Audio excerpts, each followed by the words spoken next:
Buenas noches, ¿qué tal? ¿Cómo están? Bienvenidos a Foro Médicos, compartiendo con ustedes nuevamente este jueves de estreno. Hoy vamos a abordar un tema muy interesante que hemos tocado pocas veces en Foro Médico, pero es un tema que a todos nos afecta en algún momento de la vida. Algunos que prácticamente ya lo tienen como rutina, si vamos a hablar del tema de los famosos dolores de cabeza, las migrañas, cefaleas, cosas muy molestosas, muy incómodas, y hay gente que la pasa muy mal realmente. Así que vamos a hablar de eso, pero vamos a hablar vamos a hacer una síntesis, vamos a aprovechar al profesional que tenemos esta noche con nosotros, porque hoy nos acompaña el doctor Fernando Espínola.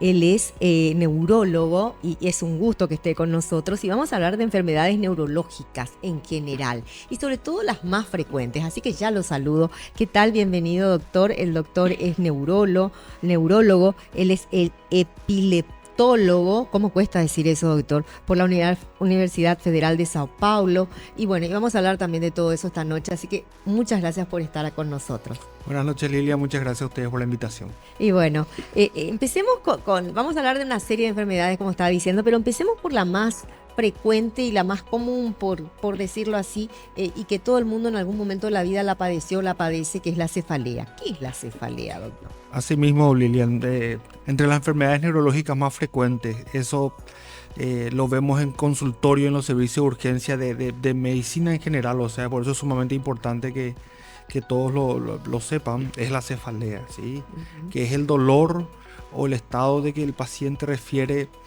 una inquietud en la cabeza. Básicamente la cefalea solo se representa cuando el paciente refiere dolores desde la región frontal al occipital y ya no por debajo, porque ya serían los dolores cervicales de cuello, ¿verdad? Pero eso es lo que es la cefalea, es la inquietud o dolor que se presenta a ese nivel. Ya. Y así como decís, es una enfermedad muy frecuente y que necesita un estudio y un tratamiento apropiado para que el paciente tenga una buena calidad de vida. O sea, empieza en la parte frontal y puede trasladarse en la parte de la nuca. Cuando hay presión en ambas partes, ¿eso es cefalea? Así mismo, cuando los dolores se dan en esa región anatómica se considera cefalea. Ya por debajo de eso es lo que denominamos la cervicalgia o los dolores del cuello. Ya. ¿Y la migraña? ¿Hay una diferencia entre migraña y cefalea, doctor? La forma más frecuente de las cefaleas es la migraña, ¿sí? La migraña es una cefalea que tiene características particulares. Uh-huh. ¿Y cuál es la particularidad de la cefalea del tipo migraña? Es que generalmente los pacientes o las personas presentan un dolor de tipo unilateral de un lado de la cabeza. Uh-huh. El paciente refiere como que la cabeza le late o le pulsa. Es como que algunos incluso refieren que parece que tengo un corazón o que me está latiendo en la cabeza, doctor. Sí. Generalmente ese dolor de cabeza se acompaña de náuseas, de fotofobia. El paciente refiere que cuando le duele la cabeza le molesta la luz o le molesta el ruido. Y que este dolor de cabeza se presente de forma crónica. Esas son las características de una cefalea de tipo migrañosa. Ya. ¿Y cuáles son los tratamientos? ¿Hay cura para la cefalea tipo migrañosa, que parece ser la más difícil de sobrellevar? Lastimosamente la enfermedad de la cefalea migrañosa no tiene cura. Sí hay diferentes tipos y opciones de tratamiento en las cefaleas de este tipo. Y generalmente en pacientes ya que presentan varias crisis de cefalea semanales, nosotros indicamos los tratamientos preventivos. Uh-huh. ¿Qué son los tratamientos preventivos? Son medicaciones que el paciente termina tomando todos los días para evitar que esta cefalea vuelva. Uh-huh. Y en este contexto de tratamientos preventivos tenemos varias opciones, por ejemplo, medicaciones que son per se antihipertensivas, pero que ayudan a la prevención de la migraña, o algunos medicamentos anticonvulsivantes que se pueden utilizar como preventivo de las migrañas. Y después está lo que conocemos el tratamiento de ataque, que son los analgésicos comunes que todos conocemos, sí. El ibuprofeno, el paracetamol, el Dolanet, pero lo importante de la migraña es que cuenta con un tratamiento preventivo y que le ayuda mucho al paciente a mejorar la calidad de vida cuando es diagnosticado y realizado un buen tratamiento preventivo.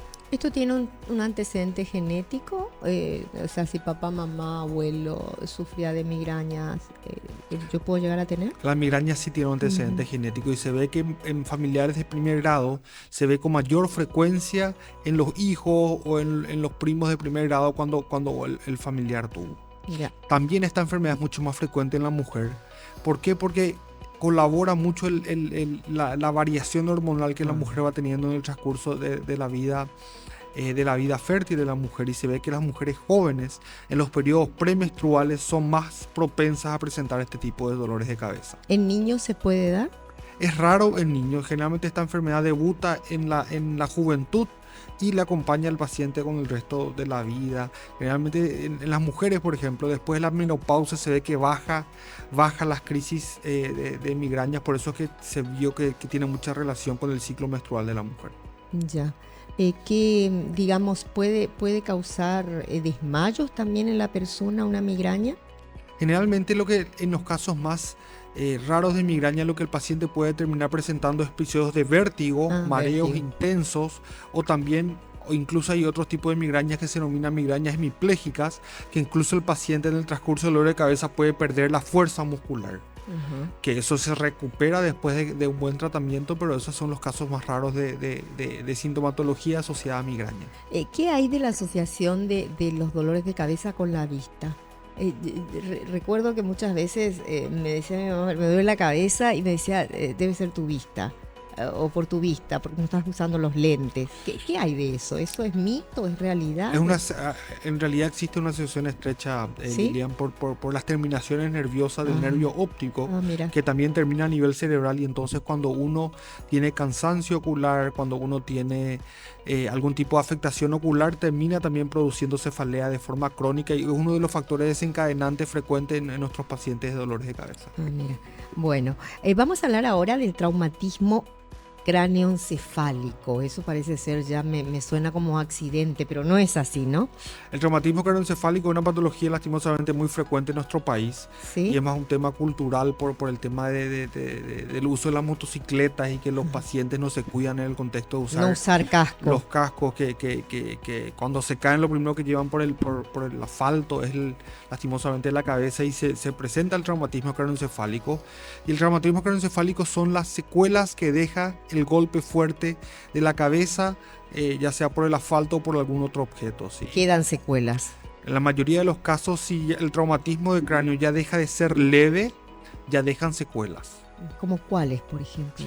Pueden dejar secuelas graves. Por ejemplo, el paciente, dependiendo del tamaño y de la gravedad. De la gravedad del traumatismo. Por ejemplo, el paciente puede presentar la mejor de las secuelas, o la secuela más leve pueden terminar siendo cefaleas crónicas, por ejemplo. Pero incluso el paciente puede terminar teniendo convulsiones debido a traumatismos. Incluso puede perder la movilidad, puede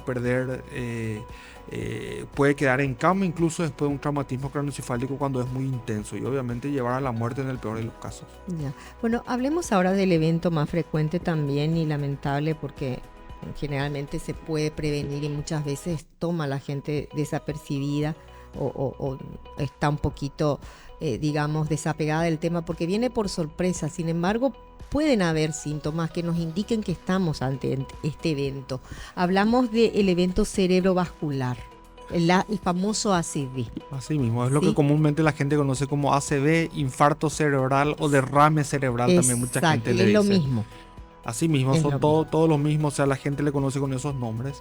Y esto, el ACV es un hipoflujo cerebral, ¿sí? ¿Qué es lo que pasa en este contexto? Es que las arterias del cerebro son taponadas generalmente por un coágulo y producen una sintomatología dependiendo del área que está afecta, ¿sí?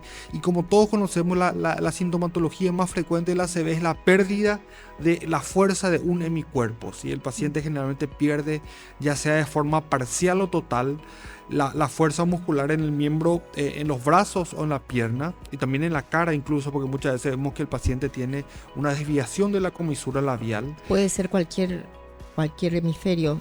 Así mismo, generalmente, Lilian, la sintomatología es contralateral al hemisferio cerebral que fue dañado. Por ejemplo, si tuvimos el coágulo que taponó la arteria en el hemisferio cerebral del lado izquierdo, perdemos la movilidad del lado derecho porque hay una entrecruzación de las fibras nerviosas, ¿sí? Mira. Pero esa es la sintomatología más común asociada al ACV.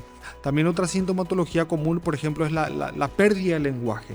el paciente deja de hablar o deja de entender lo que le está comprendiendo, o sea, la comunicación le resulta difícil a sí mismo. Otra sintomatología frecuente, por ejemplo, es la pérdida de la capacidad de tragar y de comer, ¿sí? Que es lo que es la disfagia. El paciente necesita por un tiempo, durante que dura el periodo de neurorehabilitación, generalmente sonda nasogástrica o incluso gastrostomía, que es otra de las secuelas frecuentes en el contexto de un infarto cerebral.